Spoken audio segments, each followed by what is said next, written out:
Okay, hey, how are y'all? Again, hello, Purity Poet Warrior here. But I have another poem about masturbation. Actually, it's two poems in one.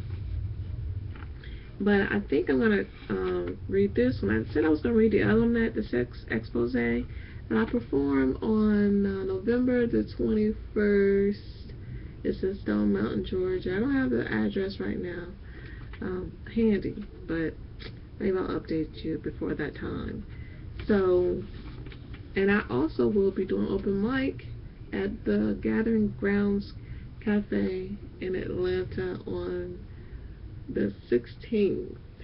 It starts at 7. So, I think I'll be doing this one. This one is so controversial. But it's also about masturbation. When you talk about masturbation with Christians, you know it's going to be some issues. So I'm going to read it. Instead of reading it off the screen, I'm just going to read it from here. And hopefully that you enjoy. And let me know what you think. And masturbation is a big topic amongst Christians. And I was at a Bible study this past Friday night. And I realized that, like I said in the previous recording, we're stupid. We're biblically stupid. And we need to be educated in this area. And so I'm going to keep going until we do. And hopefully I'll have time enough to read a little bit about sacred sex too on another clip. Because we got to understand this information. Until we do, our marriages are going down the drain. And I want that to change. I'm talking about in the black community. And I'm not trying to exclude any other community. And I'm sorry if anybody else is struggling with this. But we lead in national averages. Everything. AIDS. 14 million babies. Black babies were aborted since 1973. 14 million.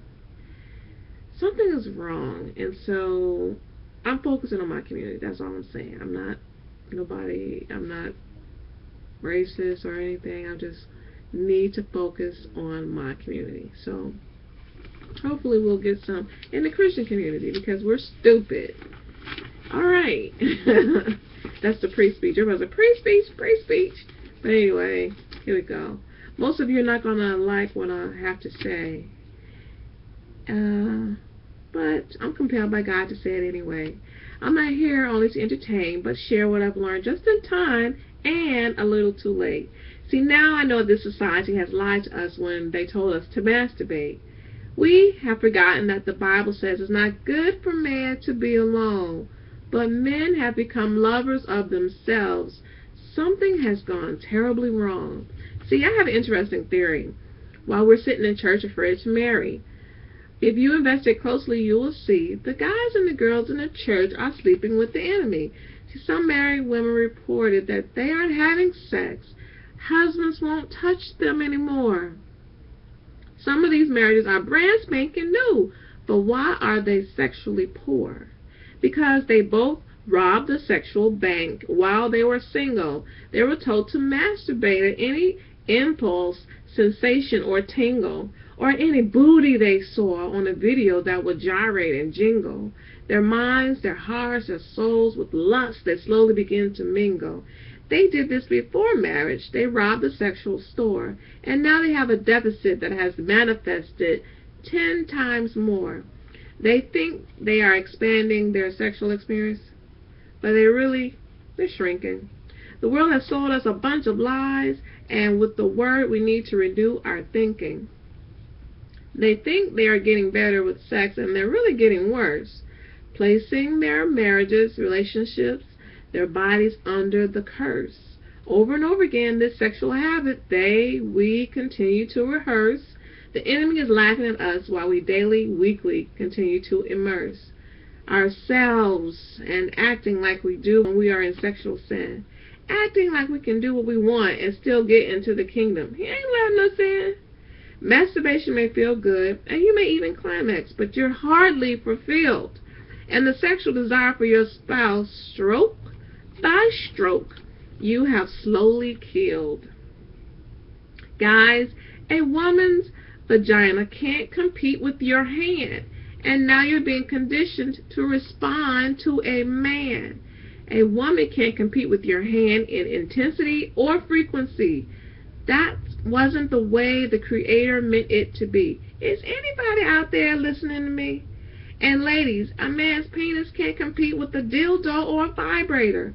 Won't let your husband bring you to climax because you've got plans with it later. Why do we replace the artificial when we can have the God-designed real one?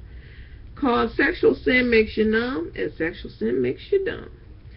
Again, the Bible says men will become lovers of themselves, which is self-evident, loaded with porn, music, movies, sitting on their sexual shelves of their minds, hearts, bodies, and souls, digging incredibly large, gaping spiritual and sexual holes.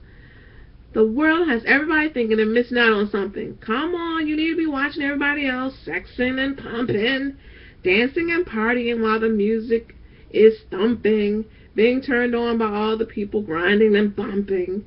Oh, don't spoil the fun. You are too extreme. It's harmless, they say. While we are being suspended subconsciously in a perpetual state of foreplay. Yeah, you're missing out. Everybody seems to be having good sex, except you. Watch us, they say, while they rob and trick you into trying to do what they do. But it feels so real. It feels so intense. It's not real sex, y'all. Is this starting to make sense? Because you don't love truth, he will send you a strong delusion, and you will believe a lie. And we sit back and watch 66% of our black marriages and our sexual lives die. It will never be real sex, maybe only in your head. But the truth is you are hijacking and bootlegging the marriage bed. Research shows that a real orgasm obtained with real sex released 400 times more endorphins, prolactin to be exact, flooding the body with sensations and energizing chemicals. The Creator God is all of that. The Most High is interested in your satisfaction, and that is a fact. I read once that we women are the only species with the clitoris. See, in the sexual arena, he's got your back. So even though you debate it in your mind when you're horny and excuse it away, your body spiritually and chemically knows the difference no matter what you or your body can say. It's a waste of time and sexual energy. So let's stop sleeping with the enemy. If this poem has intrigued you, invite me back for more info in part 2.